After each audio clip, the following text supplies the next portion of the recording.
Akhirnya kita podcast lagi. Setelah Sekian purnama. kayak terakhir ADW ngomong ngono juga. Oh iya, padha.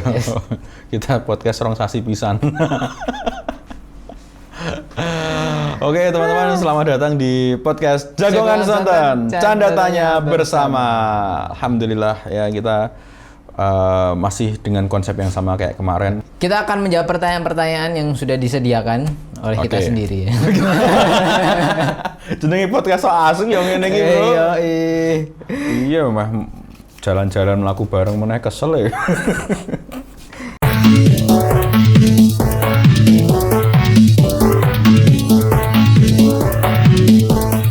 Man to man, apa kenangan masa SD yang paling berkesan? Sing apik apa sing elek? Yang paling berkesan. Kenangan paling SD paling berkesan yo iki. Tanding bal-balan. Wah. Turnamen. Ora turnamen, aslinya sparingan. Mung ning zaman kuwi menurutku SD bisa sparingan dengan SD lain itu tuh seru gitu loh. Dan di tengah naiknya iki apa lho? Oh iki jin nih. Di tengah naiknya waktu itu ya sekitar ngerti tahun ngerti ya, aku tuane. Ya, lah. 2000 sekian lah. 909 waton. 2000-an awal. Itu naiknya kartun Kapten Tsubasa. Wah iya. Jadi aku tuh merasa seorang Taro Misaki loh. Sing nendang slow-mo. Oh, slow-mo setengah jam dhewe, film rampung meng gua ancang-ancang. Tapi Mas, kuwi neng SD apa neng kampung ngono? Terjadi ngono juga ra? Oh, terjadi. Jadi aku neng kampung itu kan juga ono apa jenenge? Ono bal-balane juga, ono grup bal-balane jenenge. Bener-bener kayak grup ngono. Oh, jadi bal-balan sepak bola plastik ya lho. Nah, sok tanding karo kampung-kampung liya barang ngono kuwi. Jadi nganti nendangi gayane kok Tsubasa lho, sok iso nganti 90 derajat awake lho. Ngerti to? Awake iso nukik ngene tendangane iso banter padahal kuwi nek dilakukan ora iso. Ora iso, Bro. Alon, Bro. Alon malah. Kelatih rebut musuh ya. Mak keluar mingan. Nah, gue jadi nek rasalah pertandingan pertama ini lawan aku saya kelingan sih SD Muhammadiyah Rawamangun Jakarta Timur. Kok SD-ne endi, Mas? Aku ning kene Jogja. Lah kok iso tekan kono? Jadi SD Muhammadiyah Rawamangun kuwi nek rasalah study tour. Nah, terus sparingan sekalian. Kok zaman SD iso mempunyai relasi sejauh itu? Aku ora ngerti SD ku kan. Aku SD Muhammadiyah saka anune saka gurune ngono. Heeh, sekolah-sekolah. Lek tanding dan kuwi memorable banget ning stadion Mandala Krida. Waktu kuwi kan. Ning stadion ya. Oh, ning stadion. Walaupun yo ming piro setengah pos perapat lapangan lah karena SD yo. Jadi tapi kuwi bangga banget lah. Jadi wong tua udah nonton yang tribun ngono kae lho. Oh, iya pertandingan senenge nek kuwi. Jadi tapi yo ora liga, ora cup, tapi yo sparingan ngono. Nah, kuwi menurutku memorable banget. Aku iso nganti ra turu 3 dino. Mikir ki apa? Ora saking wah excited. Excited. Aku main ning Mandala Krida. Aku ditonton ibuku, aku ditonton adikku ngono kuwi. Jadi seneng banget ya rasane. Mesti pas SD ki ngono ya. Ketika dhewe duwe apa ya? Hal pengen dilakukan di beberapa hari ke depan, gue mesti dieling-eling terus dan dinone kok suwi ya lho. Betul. Jadi aku koyo bendino iki isih mbayangke koyo apa euforia. Bener kan menang kan kuwi sparring pertama dan menang ngono. Walaupun ora nyetak gol cuma ya seneng wae. Terus baru kuwi koyo sparring karo SD Lio, SD Taman Siswa, terus kemudian SD Sapen pernah. Terus kita sempet tandang ning SD Gunung Kidul, tapi aku lali Gunung Kidul. Berarti ana SSB nih, Mas. Ora SD yo apa yo? Ekstra nih lah. Ora ono, ekstra bal-bal ora ono. Jadi kita ki jebolan mata pelajaran olahraga. Sing anu ya, sing gurune apa? Dikai bal, wis gue mandi. Tapi guruku emang seneng jenenge Pak Juwarto. Halo Pak Juwarto, kalau masih ingat, kalau masih hidup juga. Aku wis ora ketemu karena di CS karo Pak Juwarto, Pak Ju panggilannya.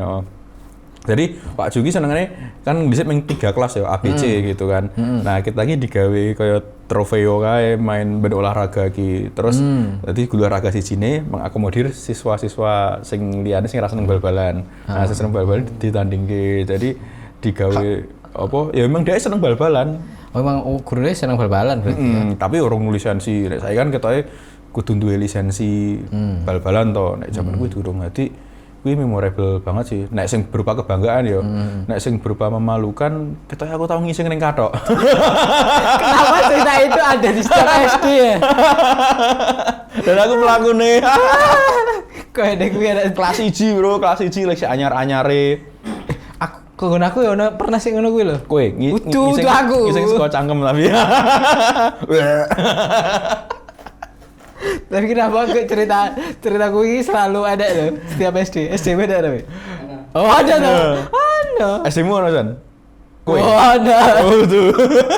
Wingi aku diceritani anakku, anak kan sing nomor loro lagi mlebu SD iki kan. Nah, diceritani, kemarin si ini di celana. Terus aku batin, wah penerus gue. Legendary tenan. Kenapa di setiap SD ini mesti ono cerita siswa sing kebelet. Nah, jadi mungkin. Nek aku iki koyo ndeloke pas kuwi nek aku pribadi ya, pas aku wis iso cebok dhewe.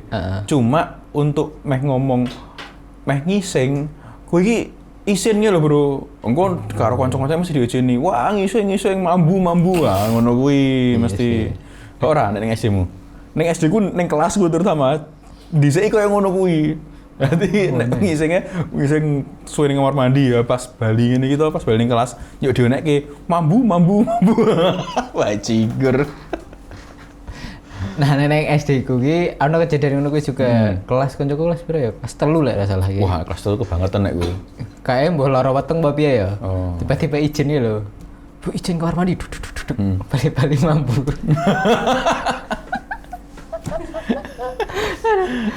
Ya ngono kita. Tapi nek neng aku pernah ning SD ya. Tapi ngono aku ora ngono kuwi sih. Cuman toiletnya ora proper sih kayaknya. Ya padha, Bro. Aku ya toiletnya ra proper. Dadi akeh sawange jaman kuwi ya, jaman kuwi sedurung dibangun. Terus lah resik to reget. Ya ora kaya ya beda karo toilete omahe dhewe to. Ya ora ngerti omahku beda karo kowe. Ya maksudnya kan nek omahe dhewe. Nek omahe dhewe. Ya ora ngerti. Nek omahe dhewe lho, kan rasane beda. Tapi kowe sempat ana kondisi ra nek ngising ora ning omah iki ora kepenak ngono lho.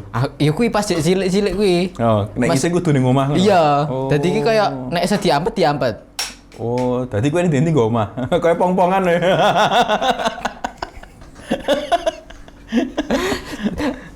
Dadi kaya ning ndi ya emang ngono, dadi kaya apa jenenge? Nek ra ning omah kaya tidak rasa metu, Bro. Aku sempat di kondisi kuwi. Jadi was-was ki lho rasane iki. Nek ngising ora ning omah iki. Anu kok ana sing dodoki lho. Ono sing dodoki atau ono sing iseng atau iki sih. Wedi nek kuncine dol dibuka uang pas lagi. Overthinking lah. Overthinking. Jadi nek ngising ning jowo ki akeh overthinking-e. Jadi bukan soal hantu tapi soal keamanan. Iya sih, tapi kuwi heeh sih, apane cah cilik to. Heeh. Dadi mikire wis ning ndi to, apane nek wong liwat langsung cepet-cepet ke to. Dan wedi iki nek misal toilet umum sik ra ono atape ya, sik atape los. Nek ngepret iki lho. Heeh to. Aku wedi anu sih nek tiba-tiba ndas ngono kuwi.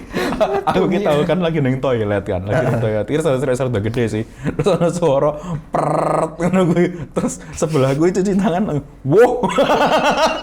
Jadi aku langsung bayangke, oh dhisik hal-hal sing kok ngene iki nek misale coba sing ngepertemu cah cilik kan masih kena meng di wow ngono kan. Anu wis kena mental itu. Kena mental kan. Asam ini bahasa apa? Memorable zaman SD.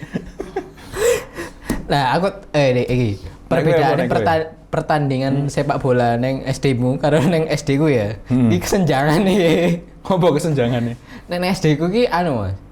Dadi pertandingan iki unofficial. Nah, itu kan official saka sekolah to. Nah, nek ku iki unofficial ya dadi kaya nek SD 1 karo SD 2 to.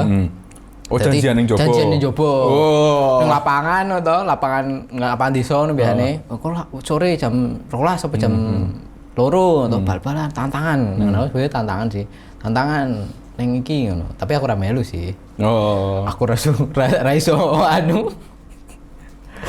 Nah, nek mau sing dikelompokke guru, iki seneng bal-balan, sing ra seneng bal-balan. Nah, aku sing ra seneng bal-balan. Berarti casting. Berarti casting. Casting kalau wedok ta biasa. Dikon gabung karo sing wedok. Jadi nggon kuwi sing ra seneng bal-balan, pilihane kowe meh bal-balan apa kowe meh casting ta wedok. Tapi nek ngono aku pilih bal-balan iki. Akhire paling meh siji loro sing melu casting, sing liyane terpaksa melu bal-balan. Iya sih tetep lah nek pilihane gelor kuwi. Dan kepilih akhirnya 15 kuwi yo mungkin sing duwe sepatu bal ming beberapa gitu. Terus akhirnya ya tuku. Bahasan main. Aku ora nek sing nganggo sepatu bal kuwi ya. Ora ono. Dadi aku nek dhisik zaman olahraga pas zaman SD, kelas 5, kelas 6. Iki karo nenteng sepatu bal lho ning Mandala Grida. Aku ya sepatune yo Nike KW. Anu ora enek gelut-gelut ora, Mas? Ora sih. Ora ono. Ora. Lah ra seru berarti. Ya kuwi wong Indonesia ya. Tuku tiket siji pertandingannya loro bal-balan ro gelut. Dan aku biasanya ngono kuwi. Karena unofficial ya. Unofficially mesti ono sing ngutah di sliding apa di anu ra trimo to terus yo gelut ngono dipisah terus wis. Aku nek kuwi sing iki sing kampung. Oh, iya kampung ya. Oh, sing kampung biasane. Mung ece-ecenan sih ra nganti gelut yuk dipisah koncone ngono kuwi. Aku tapi pernah gelut terus. Yo tak gelut tau lah gitu. Nice. Ora. Oh, wis. Tapi biasanya kan tas SD gelut nangis. Jadi aku tahu dijak gelut karo koncoku. Terus ya ibaratnya kan tapi aku ora didukung, ora ono supportere ngono lho. Sing koncoku kuwi didukung karo konco. Ayo, kan emang aku cek pas tas SD kan ada konco aku. Kok iso? Kan aku nakal. Tapi nakali biasane oke koncone lho.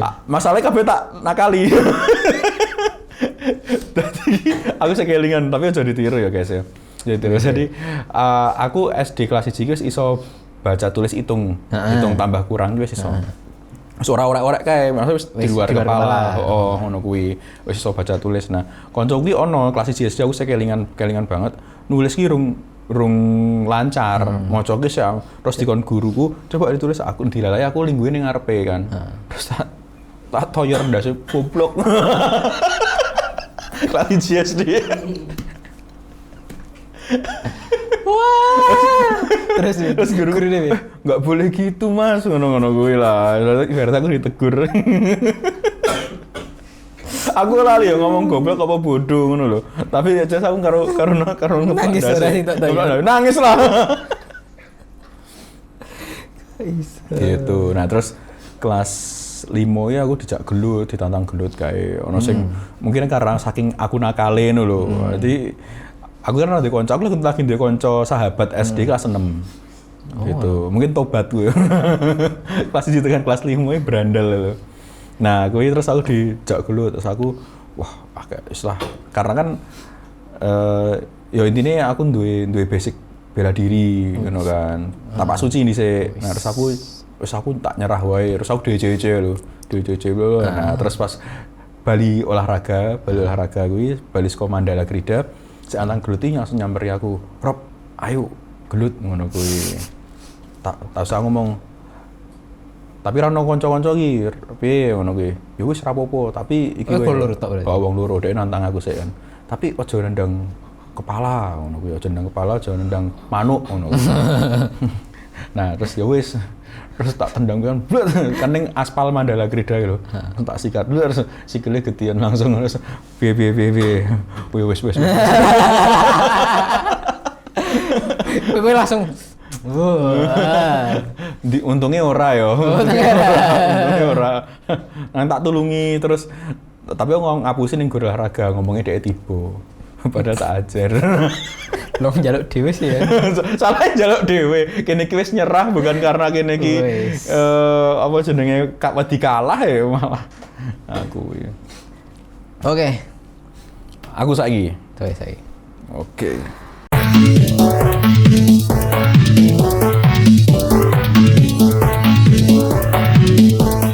Man to man, apa semua pahlawan nasional layak menyandang gelar itu? Welok, itu kapitulasan niki.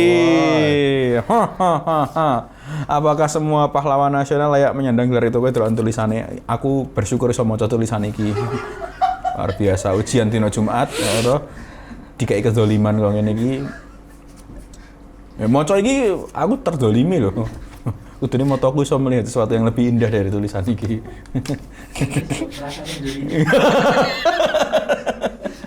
Apa ini? Bedel. Apakah semua pahlawan nasional layak menyandang gelar pahlawan? Nah, menurutku tergantung dari siapanya dan perannya dalam kenapa itu bisa disebut pahlawan nasional. Nah, menurutmu Soeharto pahlawan itu? Biasanya Indonesia lagi wong nek seneng langsung ditembak lho. Biasanya Indonesia lagi wong nek seneng Soekarno, biasanya ra seneng Soeharto. Dan kebalikane nek dhek seneng Soeharto, biasanya ra seneng Soekarno. Oh, no. Nah, menurutmu Soeharto pahlawan itu? Nah, tergantung apa jenenge amal ibadahnya. Kembali lagi tergantung pahlawan kenapa dia dianggap pahlawan nasional dan siapa yang mengangkat kan.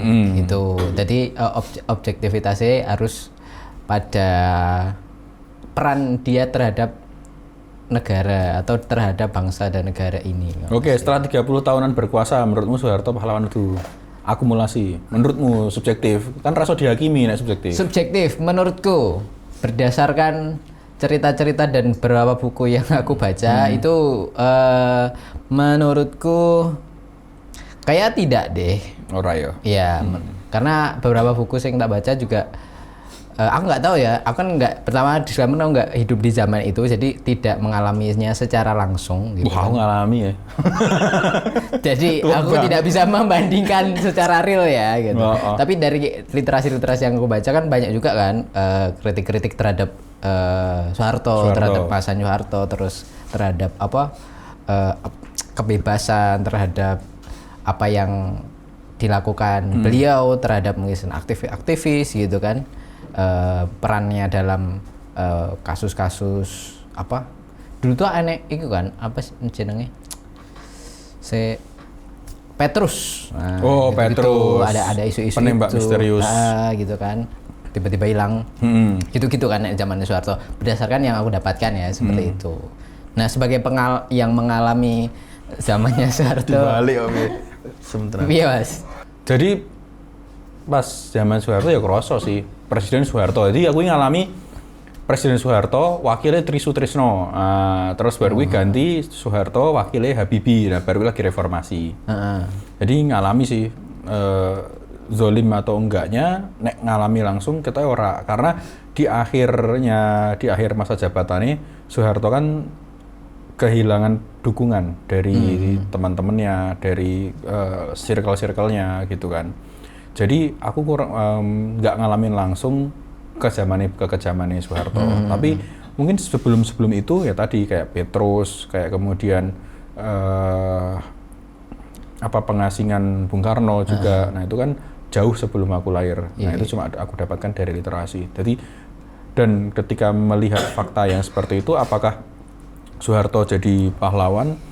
Menurutku banyak banget hal-hal yang harus didiskusikan, termasuk dalam hal pelanggaran HAM juga.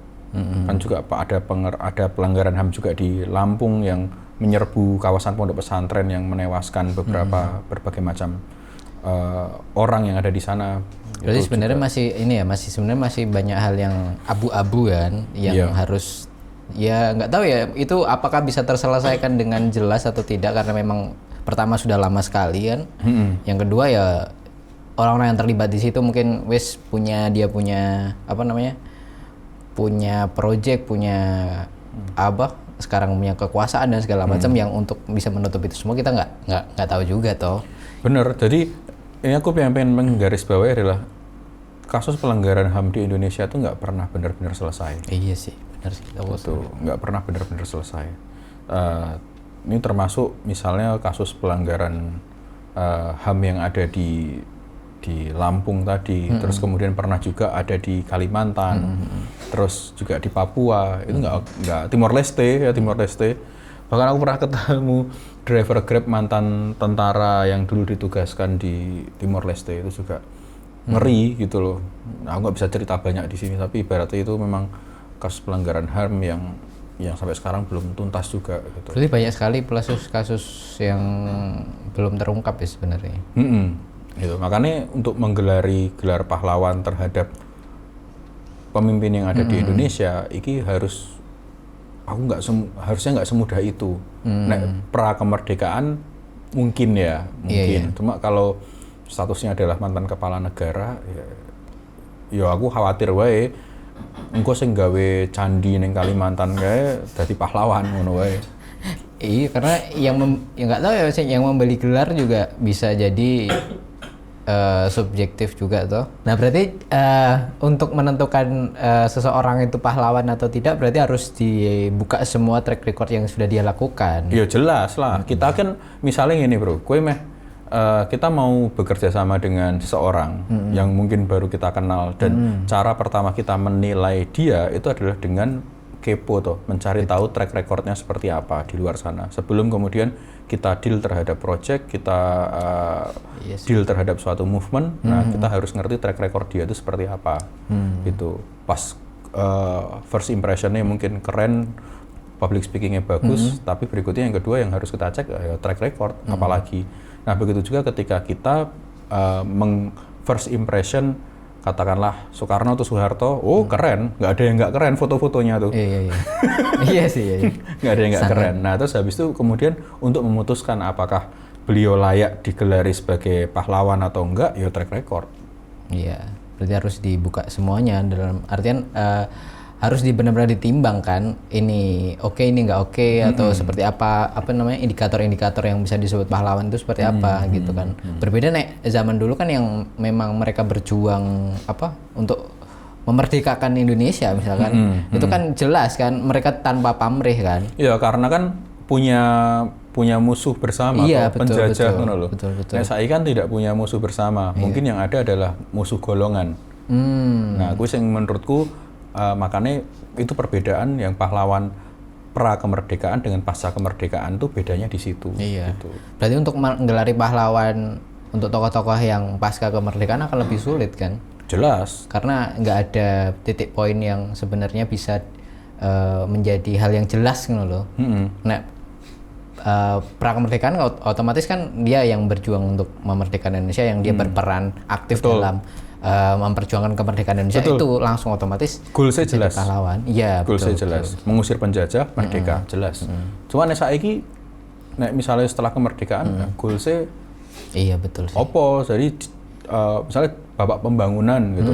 Tapi juga membangun nepotisme, tapi juga membangun kolusi, tapi juga membangun korupsi gitu.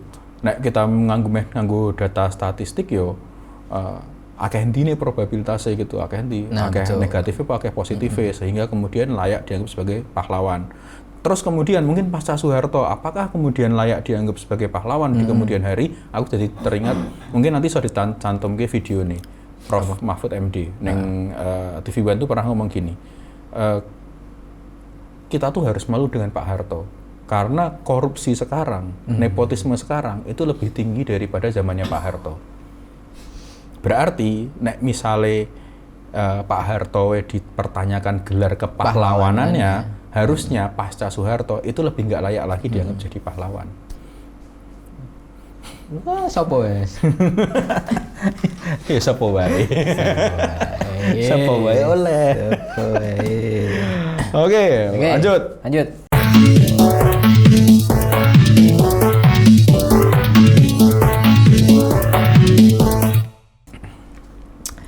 Man to man, apakah semua tradisi Jawa yang dianggap Islam memang berasal dari ajaran Islam? Tidak. Nah, langsung weh, singkat, padat, dan tidak jelas. Ya, bisa dielaborasi dulu, Mas. Ya, contoh misalnya, jadi mungkin karena banyak di Jawa itu kesultanan, jadi identiknya selalu dengan Islam. Padahal tidak selalu, Islam. Betul, padahal tidak selalu kan sultan itu kan dari bahasa Arab toh. Jadi dari orang terus beranggapannya bahwa nek kesultanan pasti tradisinya Islam, padahal tidak seperti itu. Contoh misalnya Gapura itu bukan dari Islam gitu. Terus kemudian beduk tuh juga bukan dari Islam. Terus apa mana ya? Tumpeng, nek ra salah gitu, tapi engko dicek nih. Aku rada ragu sih nek tumpeng. Tumpeng itu juga bukan dari Islam. Kue lapis itu juga bukan dari Islam. Terus banyak banget kemudian makanan-makanan yang bukan dari Islam sejarahnya. Nah, cuma akhirnya para wali itu mengasimilasi contoh paling gampang selamatan. Nah, walaupun kata selamatan ini dari bahasa Arab ya selamat, jadi kata ya keselamatan gitu kan. Nah, cuma budaya selamatan itu sudah ada dari zaman mungkin animisme dinamisme. Gitu. Jadi bersyukur terhadap roh penunggu gunung, penunggu laut, hutan dan yang lain sebagainya, itu bentuk rasa syukurnya mereka itu sudah ada. Nah, cuma kemudian sama para wali itu dikasih zikir, para wali itu nanti dikasih sholawat. Contoh misalnya lagi apa, tradisi hari-harian, 7 harian, 3 hari, 7 hari, 40, 100, 1000. Nah, itu kan juga bukan dari Islam. Bahkan di Arab sendiri tidak ada tradisi seperti itu kan, di tempat Rasulullah lahir itu nggak ada tradisi seperti itu. Nah, cuma ini apakah kemudian bid'ah atau tidak? Nah, para ulama kita mengutip saja ya, karena kita bukan ulama, kita ubaru ya. Alias unyu. Wow. Nek ulama kan old. Jokes bapak-bapak sudah mulai lucu. Nah, itu kan termasuk bid'ah sing hasanah. Artinya ketika itu tidak tidak diwajibkan, orang nganti ngutang dan isinya tidak ada kesyirikan, tidak ada kemaksiatan, tidak ada kezoliman, ya boleh aja dilakukan. Nah, itu termasuk ini adalah asimilasi dari para wali. Wayang itu juga termasuk produk asimilasi karena Sunan Kalijogo mengubah bentuk wayang yang tadinya wayang itu otentik dengan bentuk manusia, terus kemudian diubah tidak seperti bentuk manusia. Jadi dibikin gepeng dan yang lain sebagainya. Itu sih. Jadi orang mesti budaya Jawa dalam hal ini adalah kesultanan itu pasti dari Islam, mesti. Berarti nggak semua yang terlihat Islam berasal dari Islam itu sendiri. Pada tradisi-tradisi Jawa. Ya, betul. Jadi itu adalah penambahan, bukan penambahan ibadah ya, tapi penambahan supaya orang itu tidak syirik begitu. Nah, harus diganti penghambaan kepada Allah dengan ono kalimat-kalimat dari Quran, dari hadis mungkin dan lain sebagainya. Jadi para wali itu dia mengasimilasikan budaya itu supaya Islam bisa masuk di situ, toh? Iya, ya cuma nek kita ngomongin para wali ya akhirnya tekan saiki urung rampung sih tugasnya. Nah, itu kayak nanti sejarah deh. Misalnya dakwahnya para wali belum selesai dalam artian belum mungkin timelinenya belum selesai, terus nanti kan ada intervensi penjajah Belanda dan segala macam itu kan yang membuat mungkin tidak sesuai dengan rencana mungkin mereka pada awal. Jadi kan? Maksudnya itu mungkin aku delok Pak Wali Songo tuh kayak aduh aku urung sempet ngomongi maksudnya iki kaya ngene tapi wis bubar sih. Ya wis diserang sih lho. Wis diubar kira Belanda sih. Ya wis ngono dadi.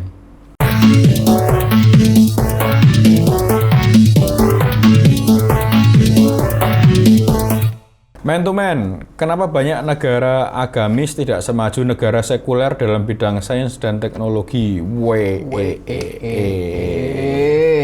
Menurutku itu untuk sekarang itu sebenarnya kritik terhadap umat Islam itu sendiri ya. Karena memang di dunia yang sekarang gitu kan umat Islam tuh dia lebih tertinggal di bidang itu ya. Maksudnya di bidang sains dan teknologi. Maksudnya negara-negara agamis itu kayak mungkin Indonesia, terus Malaysia dan negara-negara yang mereka punya basis pemeluk agama yang lebih besar lah daripada atau agama-agama yang diakui di negara itu kan banyak kan. Nah, itu kan sebenarnya kritik terhadap umat Islam itu sendiri kan. Untuk kenapa dia tidak berperan pada kehidupan terutama dalam bidang sains dan teknologi gitu. Kenapanya? Karena mungkin secara singkatnya karena mungkin umat Islam tidak berpikir Islam sih menurutku gitu.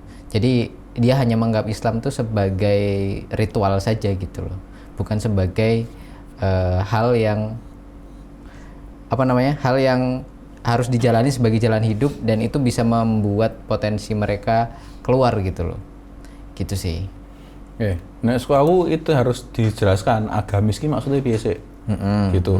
Agamis ki apakah memeluk agama gitu. Nah, itu sih benar juga. Memeluk agama atau kemudian menjalankan ajaran agamanya secara total. Betul. Gitu, secara total. Kalau misalnya nek Islam berarti dia tidak hanya menjalankan agamanya hanya konsep ritual saja, tapi tekan KPH. Itu nanti nek Kristen opo, nek Katolik opo, nek Hindu opo kayak gitu. Nah, pertanyaannya kalau kita ngomongin soal agamis, kenapa ini pertanyaannya kita dia saya gawe pertanyaan sentimen karo Islam iki. Kowe ora seneng Islam kowe. Hah? Kowe benci karo Islam. Karena menurutku enggak juga sih. Contoh Meksiko, agamis? Agamis loh Meksiko. Agamis. Ya sesuai agamanya mereka. Tapi ya kayak sing dadi kartel narkoba kan. Gitu. Kayak sing dadi mafia. Wingi sing berita baru-baru ini adalah ada streamer TikTok apa YouTube ya, lagi live. Itu terus ditembak kepalanya pas lagi live. Itu. Dan gangsternya pun juga menggunakan atribut-atribut agama gitu kan.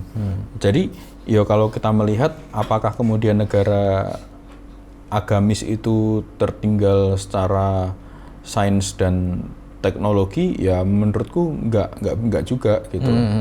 Nah, kalau kita melihat dari sisi Meksiko contoh misalnya, dia iso bangun stadion World Cup gitu. Padahal dia agamis juga sesuai dengan agamanya, walaupun juga perilakunya kayak gitu loh. Terus kalau kita ngelihat Qatar agamis, secara teknologi juga maju gitu kan. Ya maksudnya adalah tidak maju secara teknologi ini apakah kemudian didefinisikan sebagai apa?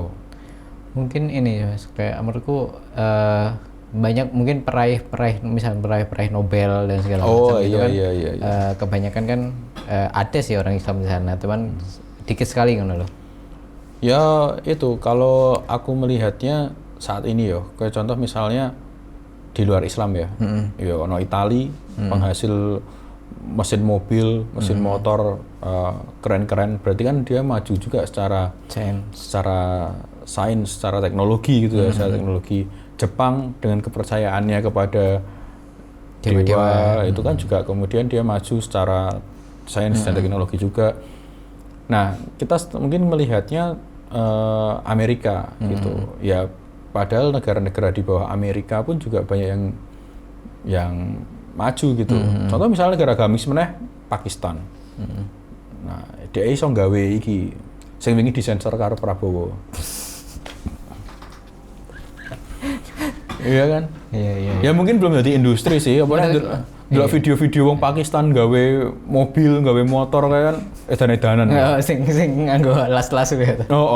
Dan kuwi ora ning pabrik sing proper lho. Ning omah lho. Nganggo alat-alat berada lho. Nah, mungkin menurutku berarti harus didefinisikan ulang lagi apa itu maju, yang disebut maju itu apa, terus yang disebut agamis tadi apa yang definisi dari agamis itu, terus bagaimana kita itu memandang itu gitu kan. Berarti pertama harus didefinisikan dulu sih menurutku, mana maju, mana berkembang. Terus kayak tadi peraih Nobel standarnya apa dulu gitu kan. Nah itu kan bisa sangat, itu soalnya kadang kan kayak gitu kan bisa sangat subjektif misalkan gitu sih. Oke, lanjut kisah mlebu pira engko.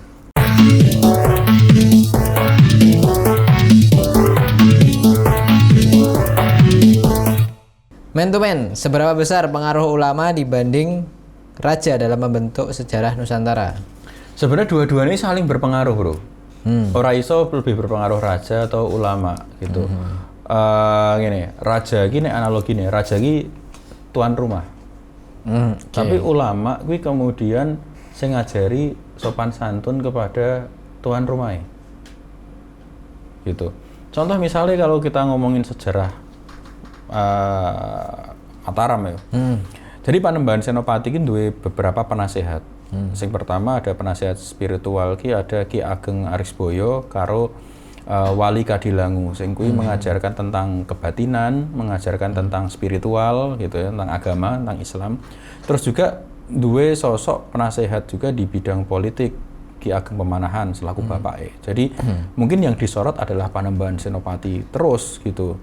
Nah, atau Danang Sutawijaya itu terus yang disorot. Cuma kan di luar itu kan ada peran ulama, ada peran guru yang kemudian memberikan kontribusi strategis terhadap keputusan apa yang dilakukan oleh Panembahan Senopati. Pun juga sampai kemudian era Utsmani yang kita kenal misalnya Syekh Ahmad Al-Qurani dan Syekh Samsudin sebagai penasehatnya Muhammad Al-Fatih. Juga kan kalau sekarang kita ngelihat Pak Prabowo kan juga punya penasehat ya dalam bidang komunikasi. Nah, jadi peran penasehat itu jangan dianggap sebagai, atau ulama kalau zaman dulu ya, itu jangan dianggap peran sepele, itu tuh vital. Jadi apa yang keluar dari mulut pimpinan atau raja itu biasanya hasil diskusi dengan para penasehat-penasehatnya. Tapi nek rajane ke dinas. Nah, contoh misalnya ini, misalnya ya, raja nih hobinya ngomong bajingan, raja nih ngomong nyi, raja nih ngomong rak ceto ngono lho. Nah, penasehatnya kayak ngopo? Nah, ternyata tenan penasehatnya terus ngomong kayak gini kan. Kalian boleh ngeritik presiden, tapi presiden juga bisa ngeritik kalian. Wah.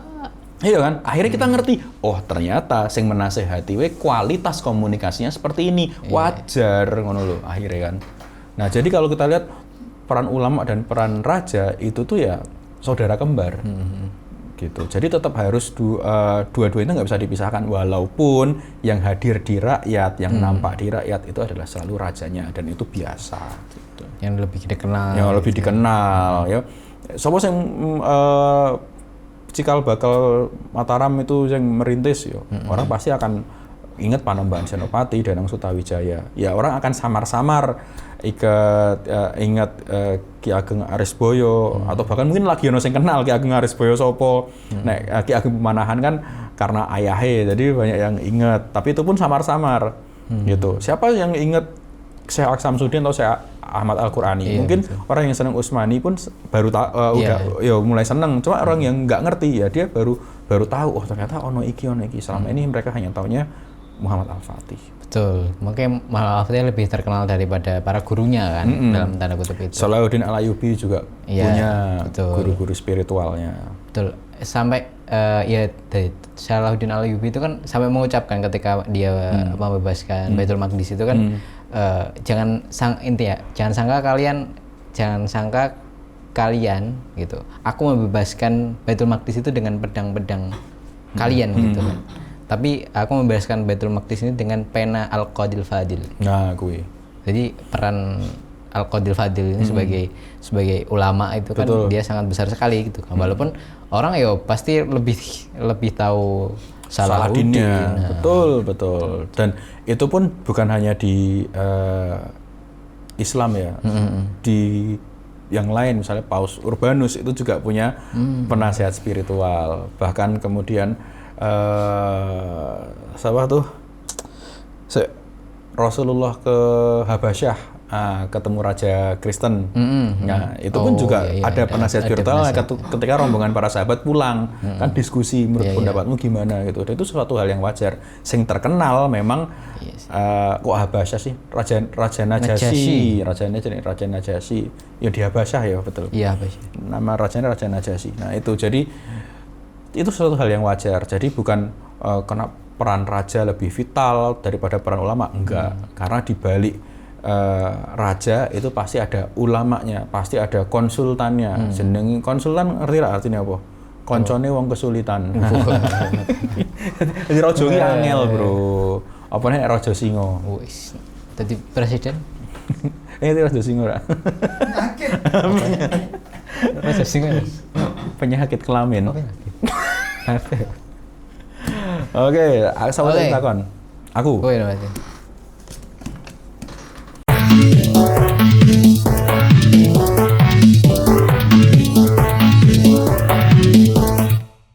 Man to man, ada jajanan favorit di SD. Apa jajanan favorit pas SD? Jajanan favorit di SD. Ah. Telur buku telur sing dia apa ya?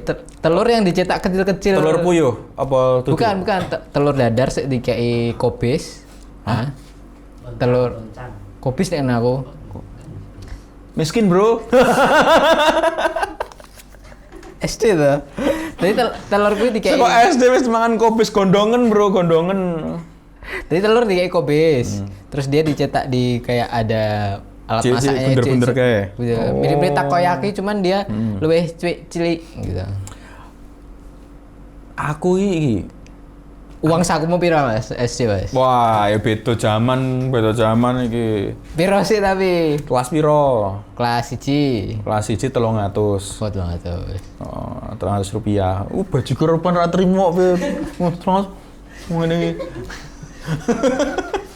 300 yo. Tapi oke bisa di zaman itu kan. Kayak kan harga di zaman itu aku SD tahun 97. Nah, urung lahir. Aku bajigur. SD aku 97, mayoritas kan sebelum Krismon. Jadi mayoritas berarti dolar isih 2000. 2.500. Saiki, Bro. Coba yang kewe. 2.500. 2.500 sanguku 300. Oh, Nah, itu mayoritas jajanan SD itu harganya 25 perak. Wah, wis ono selawe. 25 perak. Itu. Terus 98 itu mayoritas 50, terus habis itu 100 gitu kan. Itu 25 perak. Jadi ya 100 tuh dapat 4 item. Itu 300. Jadi bukan termasuk sing uang jajanku bukan termasuk yang sedikit, juga bukan termasuk yang banyak. Yo biasa wae. Nah, aku jajanan favorit zaman SD anak mas. Anak Mas siapa? Saya ngerti. Kowe ngerti ra? Ya Allah. Ngerti aku. Anak mas. Jajanan ciki mana? Jadi kowe zaman kini saya apa ya? Mie dikremes-kremes kayak mie Fajar. Kayak ibu mie Fajar. Toko roti Fajar, Bro.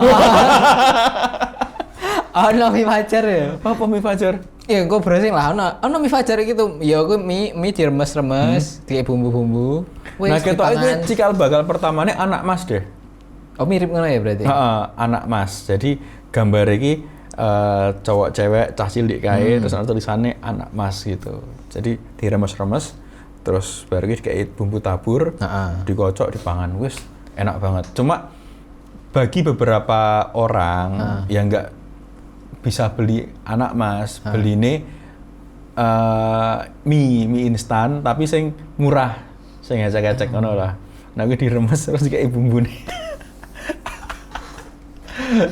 Itu jajanan favorit zaman SD. Ono neh ki anu apa ya? Gulai gitu. Gulai. Gulai. Jajan gulai, Bro. Jajan gulai. Oh, Bro ciki. Nganggo babat po iso. Ciki gulai. Gulai ayam, kuning kae. Iya, kuning. Apa jenenge? Gulai ayam. Iya, gulai ayam. Sik kuning kae lho, wadah itu kuning terus isinya ya kuning. Iya. Nah, kuwi. Ndi. Nah, kuwi gulai ayam kan? Gulai ayam. Iya, gulai ayam. Nah, kuwi ono juga. Cuma aku ra seneng. Kuwi aneh rasane. Enak, Bro. Gini, gulai yo kambing kok ayam. Iya itu beda, Bro, ada SD loh. Masa tuku gulai kambing. Terus apa mana ya? Mungkin iki padha ngerti. Hot pop. Hot pop anu permen sikile lho. Iya. Nah, cuma itu akeh di komentari karena aku ning SD Muhammadiyah pas kuwi zaman kuwi. Guru agama ini termasuk sing strict. Jadi permen kok ora ahsan. Tuh sikil ya. Bentuk sikil dan terus dijilat ngono kuwi. Mungkin nek saiki mbayangke generasi penjilat sikil. Ra perlu jilat sikil habae, Bro. Bendino jilat sikil hot pop. Tapi kuwi iklan ning TV terkenal banget ya kuwi soalnya. Iya, dan kan dino Minggu terus apa nih? Jagoan neon, ngerti enggak? Iya, betul. Kuwi. Jagoan neon, terus ono iki. Kowe ngerti iki ra minuman Saparilla? Saparilla. Oh, ngerti ra? Aku ngerti cuman lagi wae. Oh. Ora di esik ra ngerti. Nah, kening permen ki ono dhisik jenenge Mr. Sarmento. Wah, ra ngerti aku. Wah, ra ngerti itu. Iki apa kuwi? Favorit. Permen rasa Saparilla. Oh. Soda. Ya, soda rasa Saparilla. Anu nek minuman-minuman zaman cilik. Es Orson apa meneh? Ngerti. Es Orson ki es warna-warni ya lho. Es warna-warni jadi botol iki mbuh botol saka apa ngono kuwi to warna-warni. Betul bekas. Ya bekas. Oh. Bekas sirup ABC ngono lho ketoke. Heeh. Ora bekas dicucuk terus kok ngono ora. Yo teke wong Jember yo. Jember Utara deh. Jemtara. Jemtara. Wih, nek minuman, nek kuwi apa minuman?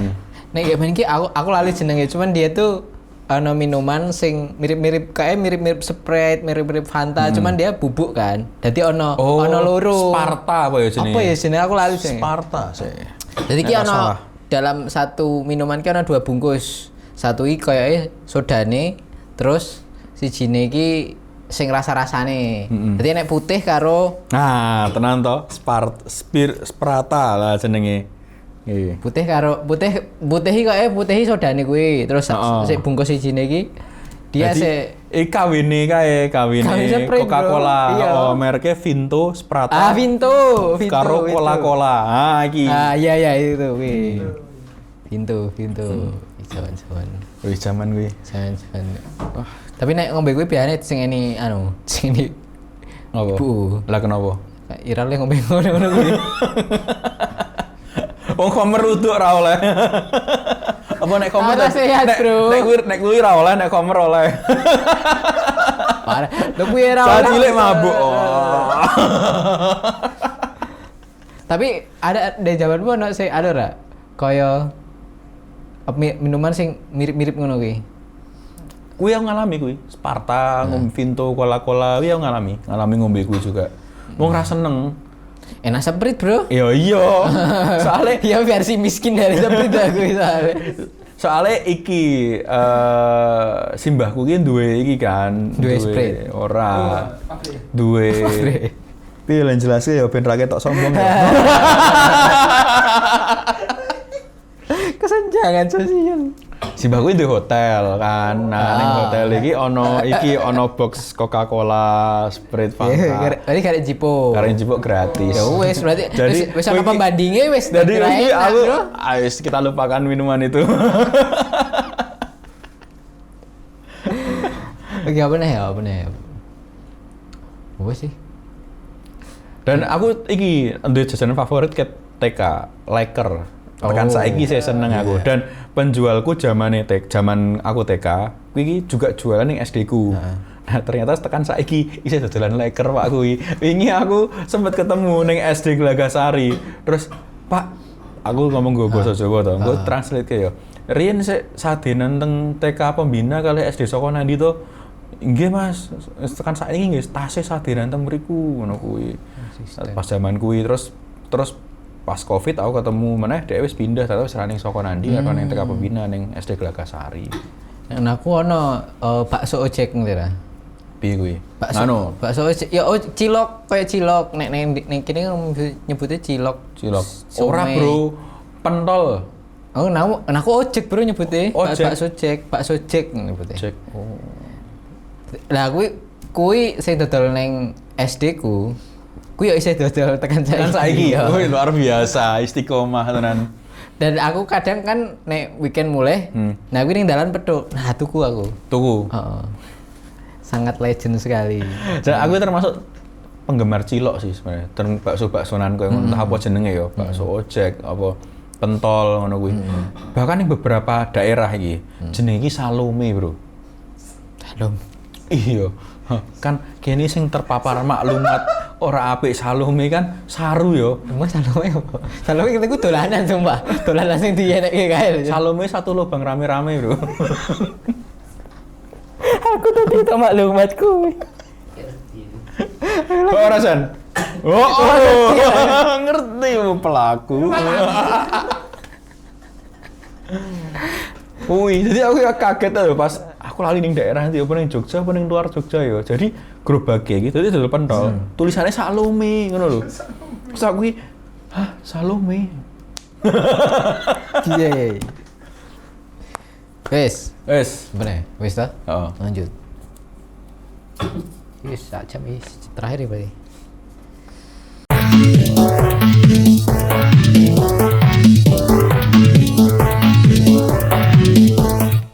Oke, man to man, kalau Wali Songo hidup hari ini, kira-kira siapa yang pertama mereka kritik? Prabowo. Wakai bro, yang dikritik bahkan aku setok potongan iki rasa Wali Songo ya. Aku sempat etok klipere Sujiwo Tejo. Nek misalnya Muhammad Hatta hidup zaman saiki gitu ya, apa responnya? Dan ternyata bakal ngerespon gini. Koperasi ra koyo ngono, Cuk. Nek Surabaya deh. Koperasi nek seandainya Muhammad Hatta wong Surabaya kan, wong Bukit Tinggi kan. Nek seandainya Muhammad Hatta wong Surabaya, nah pasti ngomongin koyo ngono. Koperasi ra koyo ngono kuwi, Cuk. Koperasi itu lahirnya dari bawah, bukan dari atas. Nah kita ndelok wae yo misalnya zaman sapa jenenge Sunan Kudus Syekh Ja'far Shadiq itu pun kemudian selaku qadhi juga, selaku ulama, selaku qadhi, dan itu memerangi Ki Ageng Pengging alias Kebo Kenongo yang menyebarkan paham Syiah. Beliau memenggal kepalanya langsung. Alias apa ada penyimpangan agama, itu beliau tegas di situ. Nah, apa meneh saiki yo penyimpangan agama, misale kaya contohnya ketidakadilan terhadap rakyat, pajak yang tinggi, korupsi nih, terus kemudian kok iso ana pejabat duwe emas 70 kilo neng omahe ketika misalnya ada rakyatnya yang hidupnya susah, jembatan durung dibangun. Ketika memang kat sekolah, pulang sekolah bertaruh nyawa digo menyeberangi sungai. Kok iso iki ana bangkai satu iki yo.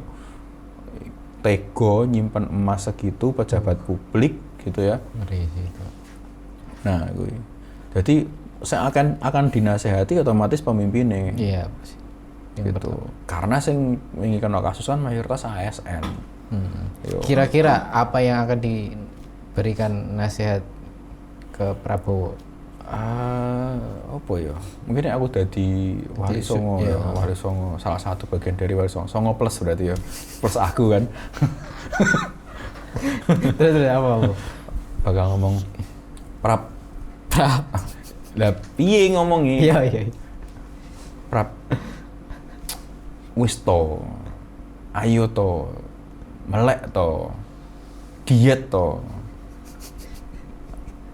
Loh, contohnya misalnya hikmah puasa itu kan kita ngerti, wong dalam kondisi kelaparan iki koyo ngopo lemes e. Hikmah puasa kan koyo ngono.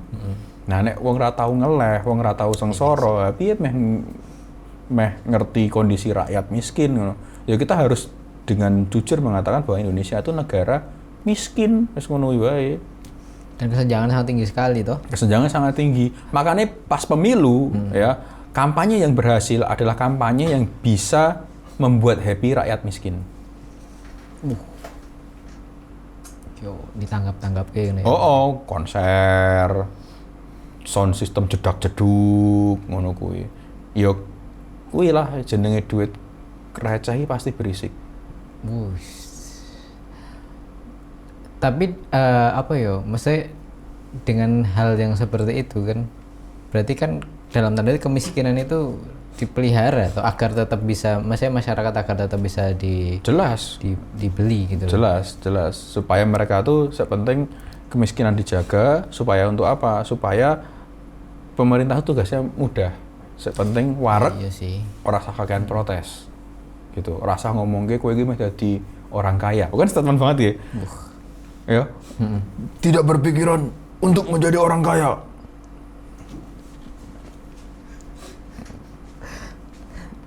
Wah. Ya aku jadi Wali Songo plus ya. Songo plus aku kan. Kui saya tak nasihati, tak kon poso sih sebenarnya.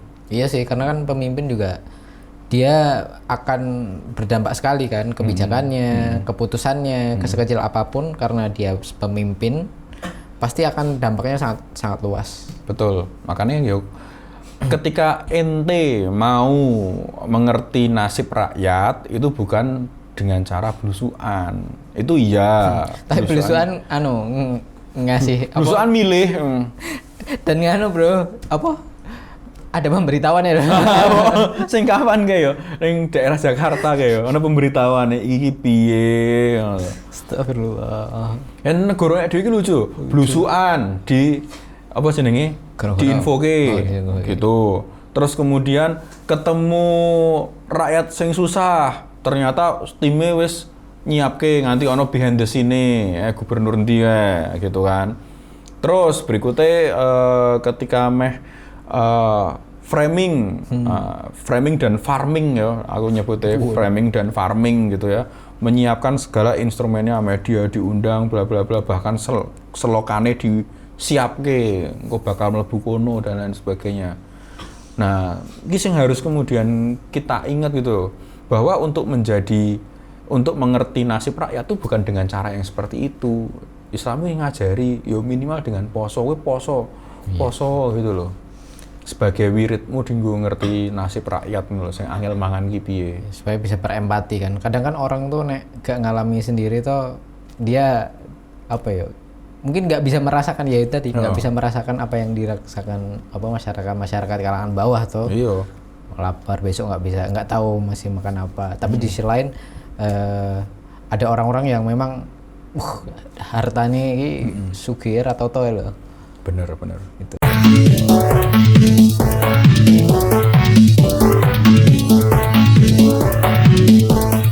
Man to man, benarkah sejarah ditulis oleh pihak yang menang? Benarkah sejarah ditulis pihak yang menang? Oh. Nah menurutku sih iya sih. Menurutku enggak.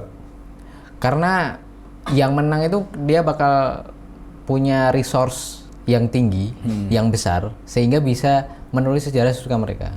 Menurutku enggak. Yang menang pasti lagi berpesta, staffnya yang nulis. Maksudnya enggak ngono, Pak. Saya menang loh, euforia. Wah, pesta. Itu tulis ke yo. Nah, yo sing nulis staffnya. Jadi memang nek menurutku sih sejarah ditulis oleh pemenang. Yo iya sih menurutku. Karena memang ya yang menang itu yang pertama dia pasti punya resource, punya sumber daya. Walaupun nanti ada memang sejarah-sejarah yang mungkin yang real, yang karena dia punya sumber daya yang besar, dia bisa menutupi itu. Tidak menutup kemungkinan sejarah-sejarah yang benar sebenarnya itu akan selentingan-selentingan muncul gitu. Setuju. Jadi pemenang itu mempunyai instrumen untuk menggiring opini. Itu pasti ya. Dia punya media, dia punya wartawan, dia punya media press release dan yang lain sebagainya. Jadi itu yang pemenang pasti mempunyai lingkungan yang seperti itu. Jadi apakah sejarah ditulis oleh pihak yang menang? Pertama, iya. Yang kedua, pasti akan ada koreksi dari pihak-pihak yang nggak setuju. Sebenarnya nggak kayak gitu, maksudnya tuh kayak gini. Nah, cuma apakah second opinion itu bisa diterima oleh masyarakat? Susah juga. Susah, karena pasti akan tenggelam ketika itu bisa misalnya masyarakat ngeh dengan itu dan itu ternyata berlawanan dengan kemauan dari pemenang perang atau penguasa pada saat itu, biasanya dibungkam. Ya, dihilangkan lah.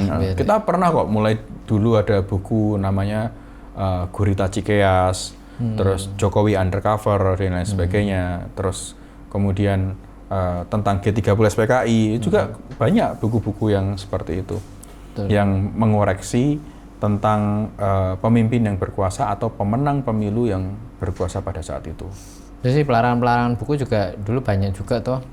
Nggak mesti dalam konteks nggak hanya di Indonesia ya, mesti di dunia yang lain gitu kan, dunia Islam, di dunia Barat bahkan banyak sekali buku-buku yang itu tidak sesuai dengan kemauan pemenang.